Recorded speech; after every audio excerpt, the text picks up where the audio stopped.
there's angels in the Bible, right? Are they in the Bible? Does it talk about angels or no? Yeah, Or is yeah. that where is that? Where does the story of Archangel Michael come from? I would think it comes from the Or Bible. Angel Lucifer? Because let me tell you something. God's original angels that he created were Archangel Lucifer, who was his most favorite, most dear to him. He loved Lucifer the most. God did. Angel Lucifer. And Michael, who was his right hand man. He's a steady man, and Michael's the one that cast Satan out of and he paradise, did. right? Because remember And gangs in New York, when they started gangs in New Lucifer. York, to go, Saint Michael. And what did Saint Michael do? Cast Satan out of paradise. Good boy. And then they walk in the gang. Lucifer.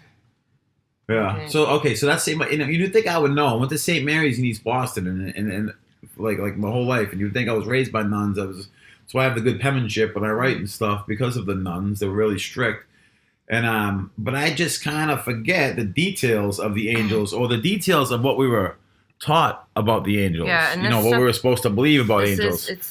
it's important to know we'll call them stories of angels, because where do they come from? Fly to the angels. I like that song. Sorry, that just popped in my head when you said that. But go on. And Michael did God's bidding. So Michael was like kind of like the henchman. No. No, I don't mean to sound like that. You know what I mean? I mean, you could look at it like that, but that's... No, I mean, he was the right hand of power, of law. God told him order. to cast him out. He gave him the order to do that. But was this a regular thing that did Michael did? Was So he the do you think cast that out? was right? No, it's not a normal thing. There was only one huge. thing cast out? God was so sad about that when he had to do that to Lucifer, because Lucifer grew his... Keep in mind, him and God, him, her, whatever, I don't know. Sex isn't really that relevant when it comes to these, but sort of, for understanding it kind of a sake. Yeah. He loved Lucifer so much, and Lucifer, he decked Lucifer in all the he was his favorite, most beautiful angel, all the jewels, everything. And Lucifer, the power, he started to want God's power. He started to disobey God beyond, as it took over. Yeah. So then God said he needs to be cast out. And he did. He told Michael to do that. Wow. And you know Michael what? Now did you that. got me wanting to rediscover this stuff, because I already had my own interest in Beelzebub and Paradise Lost by John Milton. And it's crazy thing is, as we're talking about this, that was what kind of drew you to me, of seeing, because I never knew if I was the angel that was being casted out or if I was the angel that was casted out. That's why I always found the picture so intriguing to me, and I left it up there, and I said, I'm never ever changing my cover photo on Facebook because of that reason, because I still, sometimes you look at it, and sometimes during your life you feel like the dark, and sometimes during your life you feel like the light, and it's been this I fear to say, I'm feeling really good lately, and it's nice to embrace it. Like Plato said, we shouldn't fear the dark, we should fear men that are afraid of the light. But I mean, that's a different subject. I'd say you're more on the, rebellious side. So when Lucifer got cast down, there was 144,000 angels that went down to say, to follow Lucifer, when something happens and one person, there's a rebellion, and one person and there's followers. They say, hey, I'm going to go with that guy. I'm going to follow that guy. Or I'm going to, Yeah. Like that. No, it's just very intriguing stuff. So it just had some followers, right? So it doesn't. So getting back to that, it's not necessarily a thing for us, good and evil on that aspect. It's just kind of different branches and different beliefs. It's like you have different religions. You have Muslim religions. You have Christianity and stuff. To me, I feel like we all worship the same God. As long as your God isn't telling you to harm other people, which is a rational thing to do, because we're all a portion of the same divinity, I feel. Those gods, the violent gods, no, the peaceful, the gods that pretty much all said the same thing. That's why I feel so connected. There's Mother Mary I look at, but there's also the Namia Redniko that we chant to. But it's all the same thing to me. Like, it's part of the same story of the universe. Yeah, and what's curious to me is, where are they at? Where is this at? So Lucifer got cast down. Lucifer's out of heaven.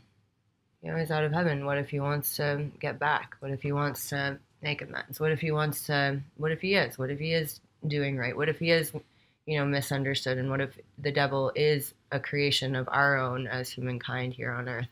We have created the devil. We have created these evil forces. This is not Lucifer. Mm. What if all these things? But do you remember that Lucifer was God's favorite angel? I think that because it's you, and obviously everything that you say shines with a light and shines with truth. It's a shame that your story is the correct one, but it's also a shame too through so many, just because that has been implanted in people's brains and stuff.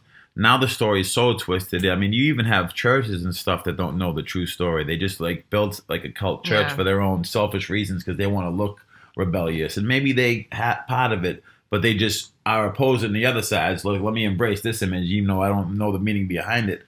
To the point where they even start these churches and stuff without even knowing, what you told me right now. I would say that's a good thing to preach because there's nothing wrong with what happened. It sounds like a disagreement, or maybe he showed the first signs of a human as being greedy, and that's why he had to cast them down to show you this is how I not want humans to be. And look, you have greed all over the world right now and everything. We're not supposed to give into these things if we are to strive to be what's next and to go where. Yeah, and think about the pain. If you had to cast out of your life, the thing that you love the most, how much pain that would cause you. So we are made in the image of God. Yeah. So this is what God is. It's a greater form of us, and the universe is like a greater, more accumulated, knowledgeable, cooler, whatever. I like the way you said that. Accumulated, knowledgeable. That's a great way to put it. But at the same time, there's still, we're made in the image of God. God is going to have, or the universe will have feelings about, these. Universe has feelings. Universe is everything for us and has everything that we need. I got to cut this one short right now because I got to jump in that bus to go train boxing. Bike to the bus and then bus to Beverly Hills. And right when I get off that bus, man, I'm in the bike lane and it's nice and green and you're right in the middle of Beverly Hills. And I literally cruise down the street. It's and then bang a right and a quick left. I'm at the Beverly Hills Prison Gym and train Des and the boys. But it's amazing. It's one of my favorite days of the week to do this because when I'm on the bus, I get editing done. So I'll be editing my projects in the bus. Really trying to utilize time. Seneca taught me a lot about that through his writings and his perspectives that I really connected with him. Aurelius, Epictetus. I'm going on and on. I got to catch that. Talk to you guys later. Peace. Say bye. Bye.